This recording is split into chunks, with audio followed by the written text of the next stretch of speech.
Things are pretty tense amongst Christians right now.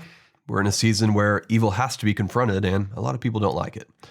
Actually, very few pastors are willing to confront the evil of abortion and homosexuality and fabricated racism and mandated vaccines and fraudulent elections, and the list goes on. We've become conditioned to think that exposing these things somehow violates Jesus' commandment to love each other. Here's what we do agree on. Jesus commanded us to love each other. But what we don't agree on is what love actually looks like. Most have come to believe that love is synonymous with acceptance. To truly love people, we must accept anything they want to do or anything they want to be, even if it's another gender. But the love Jesus was talking about has nothing to do with acceptance. Let me show you.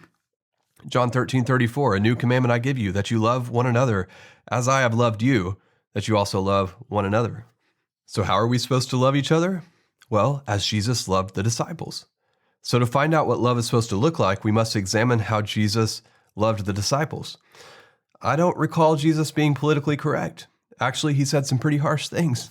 He even called one of his disciples Satan once. That's not very nice. I don't recall Jesus making allowance for sin either. Instead, he would deliver them with God's truth, and then he would tell them to go and sin no more. So when Jesus tells us to love each other, what is he talking about? Well, during his last meal with the disciples before the crucifixion, Jesus did something very strange. He got up from the table, wrapped a towel around his waist, and filled a water basin. I can just imagine the disciples sitting at the table in complete silence and watching Jesus with the most confused look on their faces. What are you doing, Rabbi? Then Jesus began to wash the disciples' feet, one after the other. He got to Peter, and Peter shouted, "You ain't washing my feet." And Jesus replied, "Unless I wash you, you won't belong to me." Peter eventually gave in, and Jesus completed washing the dirty feet of all 12 disciples. Imagine what the water looked like after that. Jesus sat back down at the table and explained what just happened. John 13. Do you understand what I was doing? You call me teacher and Lord, and you're right, because that's what I am. And since I, your Lord and teacher, have washed your feet, you ought to wash each other's feet. I have given you an example to follow. Do as I have done to you.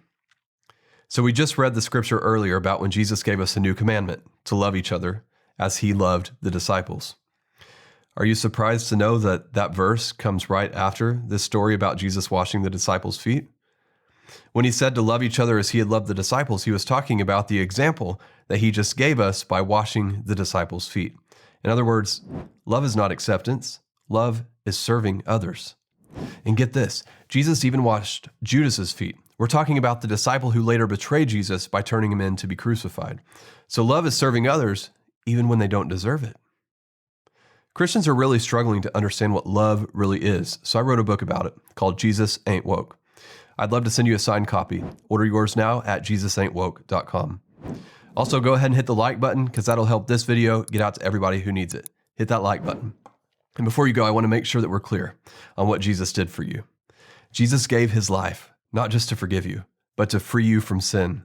He didn't just pay the penalty of your sin. He took your sin away. You're forgiven. You're free. That's who you are when you believe in Jesus Christ. So go ahead and say this with me. Jesus Christ, I believe in you. Thank you for giving your life to save mine. I'm forgiven. I'm free. I dedicate my life to following you. Now let's follow Jesus together. I have more videos coming your way. Be the first to know by subscribing to my email list at cadeyoung.com. We can also stay connected on YouTube, Instagram, Gab, and Telegram. Just search for Pastor Cade, and you'll find me there. I'll see you soon.